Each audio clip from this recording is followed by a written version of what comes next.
뇌졸중 환자나 파킨슨병 환자를 진단할 때 손동작을 관찰하는 이유가 무엇일까요? 손을 얼마나 부드럽게 움직이는지, 떨림이 있는지, 글씨를 작게 쓰는지 등을 보면서 뇌 기능의 변화를 미리 체크를 하는 것입니다. 손을 천천히 움직여 보세요. 가만히 쥐었다 폈다 해보면 단순한 동작 같지만 사실 이 안에는 뇌의 명령, 신경의 전달, 근육의 반응이라는 복잡한 과정이 숨어 있습니다. 우리가 의식하지 못하는 사이에 뇌에서는 엄청나게 많은 일이 일어나고 있는 거죠. 특히 손은 우리 몸에서 굉장히 특별한 위치를 차지합니다. 그냥 물건을 잡는 도구일 뿐 아니라 뇌와 직접적으로 깊은 대화를 나누는 창구라고도 할 수 있어요. 그래서 손의 움직임만 잘 살펴도 뇌 건강의 상태를 미리 알아챌 수 있습니다. 지난 시간에 대뇌의 중추신경에 대해 알려드렸었는데 그 중에서 운동중추를 기억하시나요? 운동중추는 대뇌 피질에 자리 잡고 있는데 쉽게 말하면 움직임의 사령부입니다. 여기서 전신의 움직임을 지휘합니다.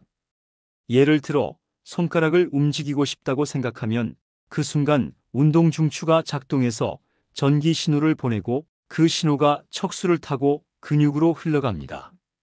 그 결과 손가락이 실제로 움직이는 것입니다. 이 과정을 조금 더 실감나게 상상해 볼까요? 운동중추는 거대한 콘서트의 지휘자 같습니다.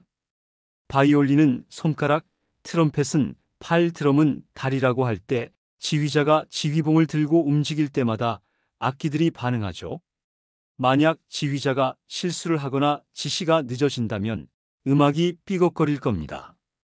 마찬가지로 운동중추가 약해지거나 손상되면 우리의 움직임도 삐걱거리게 되는 겁니다. 이 운동중추의 30%를 차지하고 있는 부분이 바로 손입니다. 따라서 뇌의 이상 신호를 가장 빠르게 알아볼 수 있는 부분도 손이라는 것입니다. 옛날 선조 때부터 아기들과 잼잼, 곤지곤지 놀이를 했던 것도 손과 손가락의 근육을 통한 두뇌의 발달이라는 것을 알고 있었다는 것이 참으로 신기합니다. 어리거나 젊은 사람들은 키보드를 다루거나 악기를 다루는 속도가 굉장히 빠릅니다.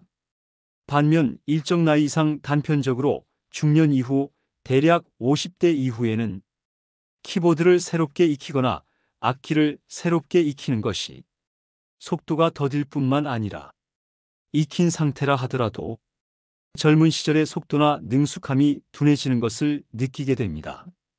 어린 시절 뇌의 성장이 멈추고 퇴화가 되어감을 알 수 있게 되는 것이지요.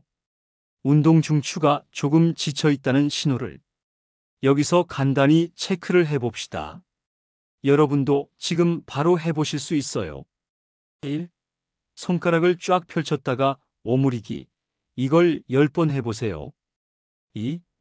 엄지와 검지를 맞닿게 해서 동그라미를 만들고 천천히 다른 손가락으로 번갈아가며 터치해보세요. 3. 양손을 앞으로 내밀고 손바닥을 위아래로 뒤집으면서 리듬을 맞춰보세요.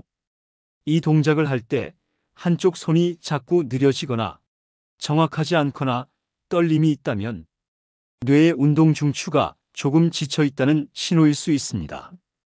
손의 구체적인 변화를 통한 뇌 건강 신호들을 알아볼까요? 첫 번째, 손떨림. 꼭 파킨슨병만은 아닙니다. 피로, 스트레스, 카페인, 혈당 등도 원인이 될 수 있습니다. 하지만 지속된다면 뇌의 신호를 살펴봐야 합니다. 두 번째, 악력 약화. 손의 힘이 점점 약해진다면 단순한 근육 문제일 수도 있지만 뇌의 운동중추와 관련 있을 가능성도 있습니다. 세 번째, 손끝 감각 둔화. 동전을 짚거나 단추를 끼울 때 서툴다면 단순히 손가락 노화가 아니라 뇌와의 연결이 느려졌다는 신호일 수 있습니다. 네 번째, 글씨체 변화. 글씨가 작아지고 흐려지는 건 대표적인 뇌 신호 중 하나입니다. 그렇다면 손을 어떻게 활용하면 뇌 건강을 지킬 수 있을까요? 사실 방법은 어렵지 않습니다. 손을 자주 그리고 다양하게 움직이는 겁니다.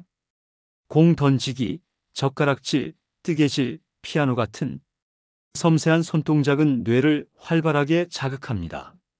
종이 접기, 그림 그리기, 악기 연주도 좋습니다. 간단하게는 손가락으로 숫자를 세거나 손바닥 자극을 주는 것도 뇌에 좋은 자극이 됩니다. 이건 마치 뇌에게 운동을 시켜주는 것과 같습니다. 손은 뇌와 가장 긴밀히 연결된 기관이기 때문에 손을 움직이면 뇌가 깨어나고 뇌가 깨어나면 다시 몸이 좋아지는 선순환이 일어납니다. 오늘은 운동 중추와 손의 뇌 신호에 대해 알아봤습니다. 손은 단순히 물건을 잡는 도구가 아니라 뇌와 가장 긴밀히 연결된 창구라는 것, 그리고 손의 작은 변화들이 뇌 건강의 신호가 될 수 있다는 점을 기억하시고 오늘 영상이 끝난 뒤에 잠깐이라도 손을 움직여 보세요. 그냥 손가락을 꼼지락거리는 것만으로도 뇌는 반응합니다. 작은 습관이 쌓이면 뇌 건강은 충분히 지켜낼 수 있습니다.